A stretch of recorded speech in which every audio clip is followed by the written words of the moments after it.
Ahí estamos. Bueno, hola a todos y todas. Lo que les quería...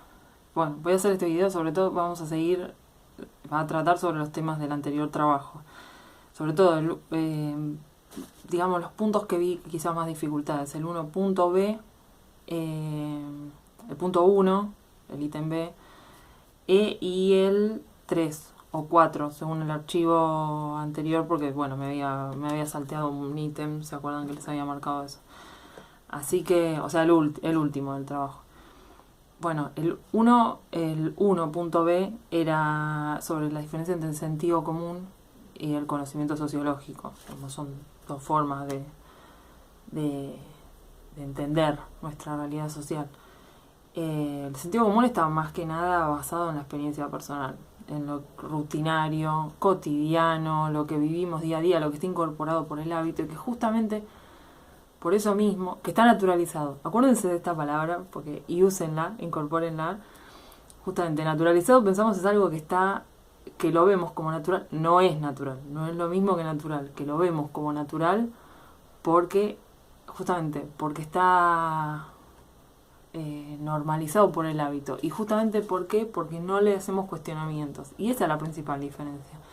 De alguna manera, que eso es lo que tiene que retomar quizás para el punto C, 1C, es eso de pensar el intruso, la sociología, el conocimiento sociológico como intruso, pues justamente pone en cuestión, o sea, tiene una mirada crítica sobre el sentido común, sobre eso que tenemos naturalizado. Entonces lo podemos pensar de otra manera. Y justamente esa es la principal diferencia, quizás sobre todo la principal diferencia que está expuesta en este texto. Después también podemos pensar que el conocimiento sociológico es un abordaje de tipo científico, tiene un método, tiene una teoría, que eso es lo que un poco se mencionaba en el video, que di al principio de todo, ese video que no... Y bueno, y en el texto no está muy profundamente tratado, porque bueno, igualmente todo esto es... Piensen que vamos de a poco también, todo esto se va a ir retomando. De hecho, el tema de la clase que vamos a tener hoy, que es... bueno, ya tiene que ver con el próximo trabajo que vamos a hacer, tiene algunas cosas que es una introducción también. Van a empezar a leer algo que después, cuando veamos, por ejemplo, un par de autores, por lo menos que vamos a llegar a ver, de sociólogos, y van a entender mejor. O sea, es como... Piensen que el conocimiento se construye, es una piedra sobre otra, de alguna manera. Bueno, creo que esto...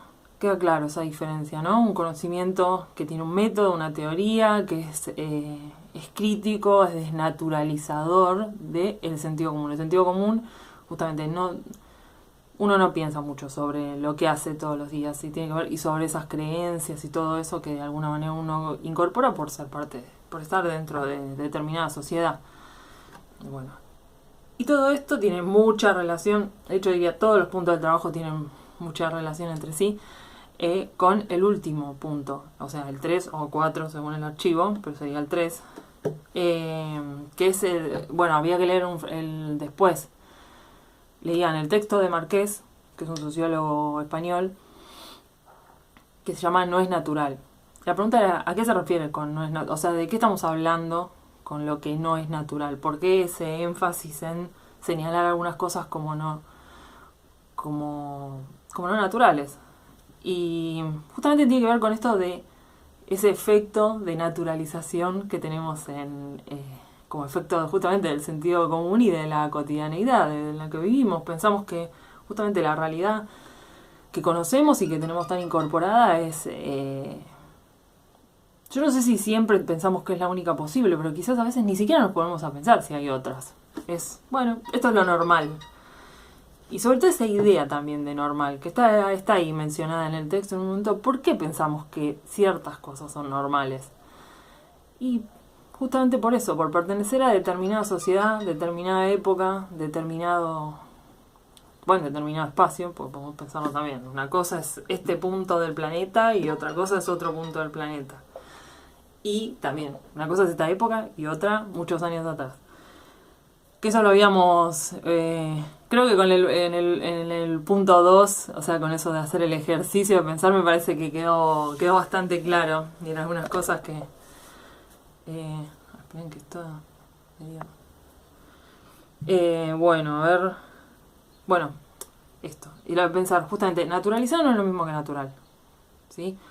Naturalizado estamos hablando de este efecto que genera justamente algo que no se cuestiona, que se repite todos los días, porque justamente somos seres sociales y tenemos una serie de formas, maneras, hábitos, costumbres, creencias, discursos. Tenemos un idioma que lo apropiamos sin que lo pensemos mucho. O sea, que somos chicos nos hablan en determinado idioma. Después podemos aprender otros, pero ya es algo que va por otro lado, digamos. Pero el que tenemos incorporado y no nos cuesta también una forma de hablar, también la forma, por ejemplo, de las pronunciaciones. No todos usamos la boca de la misma manera. No sé si quizás nunca se pusieron a pensar en eso, pero a veces cuando se quiere aprender bien a hablar otro idioma, también hay que reeducar la forma en que hablamos, porque eso tiene mucho que ver con cada sociedad, o sea, con cada... Es muy llamativo. Por ejemplo, bueno, las vocales, nosotros tenemos 5 vocales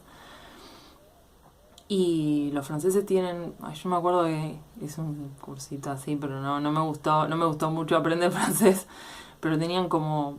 no sé si eran como 20 o algo así, pues son formas muy distintas de decir vocales, el sonido vocálico. Bueno, un ejemplo para que se den una idea a veces de esa enorme variabilidad que podemos tener entre sociedades, ¿no? Bueno, y un ejemplo, eso sería un ejemplo de... Podríamos pensar natural y diría que sí, para los seres humanos hablar es natural, o tenemos un aparato fonador bueno. Después los idiomas, la forma en que lo usamos es muy diferente según justamente según la sociedad en la que estemos. Y un ejemplo que me parece quizás el más, sí, quizás uno de los más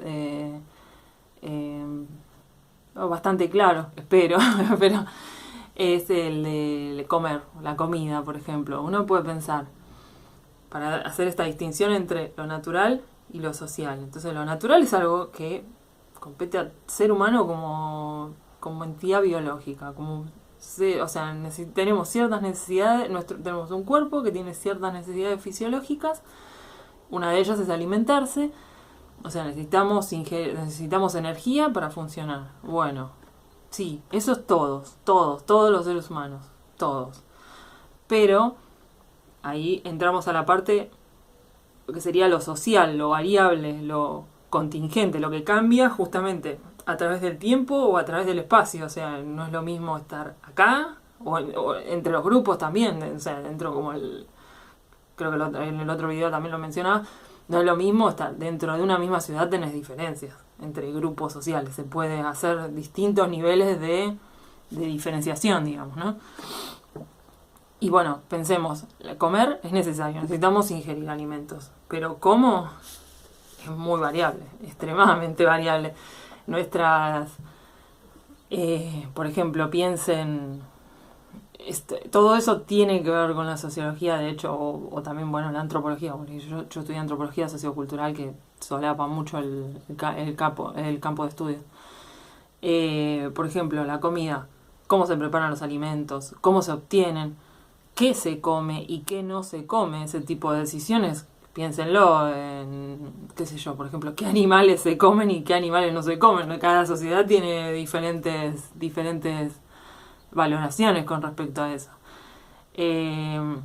Cómo se come, a qué hora, con quiénes, todo eso tiene que ver también con diferencias sociales y que, bueno, puedes encontrar se pueden encontrar diferencias muy marcadas entre los distintos grupos. También podemos pensar, bueno, qué sé yo, por ejemplo, comer con la mano, comer con cubiertos, comer con palitos o comer con cualquier otra clase de utensilio, por ejemplo. Comer en cuencos, en platos, en hojas. De hecho, mucho en el sudeste asiático es bastante común usar hojas como si fuera un plato. Las formas de cocción, todo es muy variable según la sociedad en que estemos tratando. Y nosotros quizás lo tenemos muy naturalizado. Pensamos que lo que a nosotros nos gusta, a otros les tiene que gustar, o vemos, qué sé yo, que lo que comen otros nos da asco o nos da repulsión, y pero para las otras sociedades no es así, por eso lo comen, obviamente. Bueno, el ejemplo quizás es ahora con la pandemia puede pensar en comer una sopa de murciélago, que sea. Bueno, a nosotros nos parece totalmente repulsivo, pero en un punto del mundo eso estaba, no sé si estaba normalizado, no sé si era que todos comían sopa, por lo que era un plato como muy específico, pero bueno, algunas personas lo comían, lo consideraban algo valioso. Y también en esto metamos, que me parece siempre bastante interesante, ponerse uno, la propia sociedad, en el lugar de raro. Imagínense cómo ven otras sociedades, por ejemplo, el tomar mate. Que todos compartamos una cosa con hierbas y agua caliente y todos tomamos de la misma bombilla. Piensen que tomar mate en muy pocos lugares lo hacen, bueno, en Paraguay, en Uruguay y creo que algunas zonas del sur de Brasil, no son pocos lugares donde se toma, donde digamos el consumo de mate es, y bajo esta forma, es habitual. Y sí, en otros, bueno, yo se los podría asegurar, creo que en el resto del mundo nos vería a nosotros como muy raros. Y no lo vería bien tampoco, consideraría que eso es un poco asqueroso o no es higiénico. Todo esto lo digo justamente para que pensemos que las valoraciones con respecto a las conductas, las formas también de consumo, todo, digamos, todas las formas en que se hacen muchas cosas habituales en nuestra sociedad varían y mucho a veces de cultura a cultura, de sociedad en sociedad, digamos, y que justamente pueden tener visiones muy diferentes sobre eso.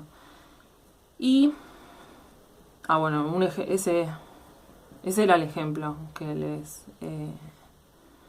ejemplo del mate, piénsenlo, o con la comida también. No pueden pensar que lo que nosotros comemos nos parece lo más rico y cosas que comen otros no nos gustan mucho, nos parecen raras, no.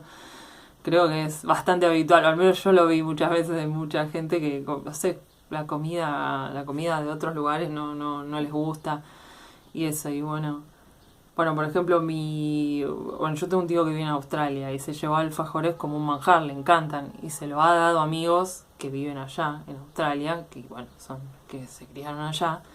Y lo comieron y le pusieron la cara así un poco arrugada y me dice, no, es como un gusto adquirido, no está tan bueno. Uno pensaría que no te pueden decir que un alfajor no es rico.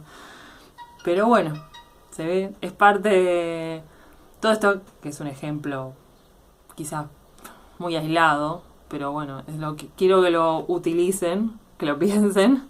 Piensen ustedes ejemplos si conocen de gente que le ha dicho qué feo esto, o qué rico, o qué raro esto que hacen ustedes, si es que hablaron con algún extranjero, o a ustedes les parezcan raras cosas de... Piénsenlo, lo pueden usar, úsenlo para la respuesta del último punto. Sería bastante valioso, porque pongan algún ejemplo, ayude, sí, pienso que quedaría muy bien a la resolución de la pregunta. Y bueno, y lean también para firmar un poco las ideas, lean el último, en la actividad, a lo último, hay un recuadro naranja que queda como queda como en la última hoja. Leanlo, que les va a ayudar con esto de... Lo leería ahora, pero no tiene mucho sentido. Léanlo ustedes, es para pensar esto justamente, de qué es lo que... O sea, sí, tenemos una biología, pero no nos prescribe cómo hacemos las cosas. Eso tiene que ver con lo social. Esa es la idea que tiene que quedar clara. Bueno, lean ese recuadro también, que les va a ayudar a pensar estas cosas. Y bueno, no creo... No voy a agregar más nada. Piensen, pueden ilustrarlo con ejemplos, como les dije. La verdad que quedaría muy bien. Cerraría muy bien ese punto. Y bueno, como siempre les digo, cualquier consulta, ahí al grupo, también personalmente, lo que quieran preguntar o plantear, no hay ningún problema. Así que bueno, nos vemos luego.